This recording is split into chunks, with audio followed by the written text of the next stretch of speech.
Hi guys, I made it to IIT Bombay. This story started back in 2020. मैं बाकी उन बच्चों में से था जो JEE Advanced क्वालिफाई नहीं कर पाए थे. सिलेबस स्टार्ट हुआ था approximately फरवरी में. Now let me tell you about my exam strategy. So PYQs will be going to improve your rank. I got all India rank.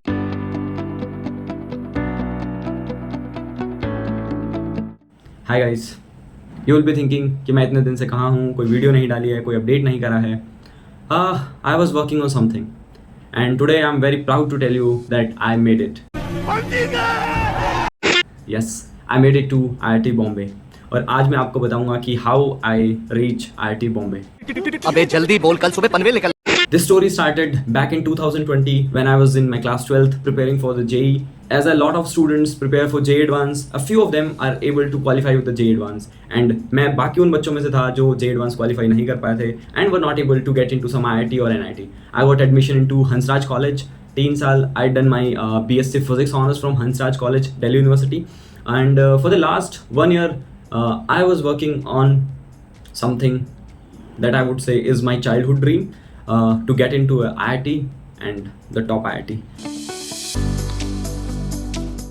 So I started my JAM preparation in 2024 January. I took a online coaching और online coaching के साथ साथ में I also had my lectures at my college. एक बहुत अच्छी चीज़ जो मैंने ग्रेजुएशन में सीखी है इज़ द टाइम मैनेजमेंट कि आप जब कॉलेज जा रहे हो उसके साथ साथ आपके पास जो फ्री टाइम होता है उसको आप कैसे यूटिलाइज करते हो. सिलेबस स्टार्ट हुआ था अप्रॉक्सीमेटली फरवरी में और it ended nearly somewhere December. My syllabus started from mechanics, solid state physics, then after electronics, EMT, quantum mechanics.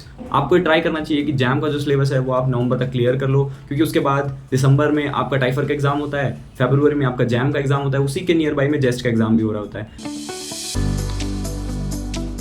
Now let me tell you about my exam strategy. I cleared my all the backlogs till September I guess. उसके बाद नवंबर तक मैंने अपना पूरा syllabus almost पूरा syllabus complete कर लिया था. 100% सिलेबस नहीं होगा कभी भी, बट आप जितना प्रिपरेशन कर रहे हो मेक श्योर दैट जितना भी आप पढ़ रहे हो वो आप अच्छे से पढ़ो. I would advise you to complete the question booklets जो आपको प्रोवाइड करे गए. एटलीस्ट आप 2 बार उनको सॉल्व करिए. It will kind of create a confidence within you कि yes I can do it. अगर मैं अभी इसको सॉल्व करते हुए टाइम अगर मैं अच्छे से कर ले रहा हूँ तो मैं एग्जाम में भी कर लूँगा.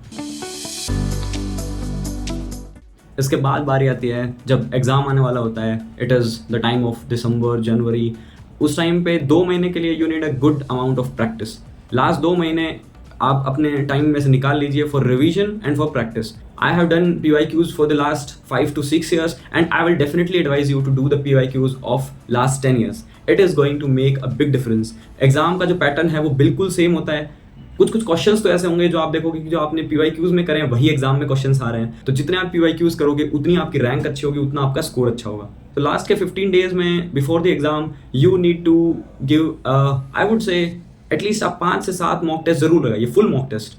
उससे क्या होगा कि आपकी जो मसल मेमोरी है उसमें क्वेश्चन सॉल्विंग जो एबिलिटी है वो बिल्ड हो जाएगी उस एग्जाम डे के लिए. क्योंकि एग्जाम डे पे एग्जाम सेंटर का अलग प्रेशर होता है, इतने सारे लोग आपके साथ एग्जाम दे रहे होंगे तो आप एक काइंड ऑफ प्रेशर फील करने लगते हो. उस प्रेशर को कम करने के लिए आप जितने ज़्यादा मॉक टेस्ट दोगे उतना ज़्यादा आपको हेल्प करेगा. I think I have given 5-6 mock test in the last 10 to 15 days and I am saying this on my behalf that it helped me a lot. So you should go for the complete mock test for 3 hours. Laptop लेके बैठिए, सारी disturbance हटा दीजिए, 3 घंटे बस mock test, फिर देखिए कि you will get a good result. Paper में टोटल 3 सेक्शंस होते हैं, A, B, C. A section में टोटल 30 क्वेश्चंस होते हैं, B सेक्शन में 10 क्वेश्चंस होते हैं और C सेक्शन में 20 क्वेश्चंस होते हैं. A सेक्शन आपका MCQ होता है जिसमें आई वुड से कि it was very good for me. Most of the questions I did was very good. और टाइम का आपको खास ध्यान रखना होता है. आप कोशिश करो कि आप पहला जो A सेक्शन है वो 1 hour 15 minutes में आप कोशिश करो कि आप उसको कंप्लीट कर लो. आफ्टर दैट क्योंकि जो B सेक्शन है MSQ है it will be going to take approximately 1 hour. You should try कि आप पहले 2 घंटे के आसपास में पहले 2 सेक्शंस कंप्लीट कर लो. उसके बाद जो C सेक्शन होता है उसमें नेगेटिव मार्किंग नहीं होती है. वो वाला सेक्शन न्यूमेरिकल आंसर टाइप होता है. So you had a good amount of I would say 1 hour to solve the 20 questions. After 1 month we got our results. I got all India rank 51. जलवा है हमारा.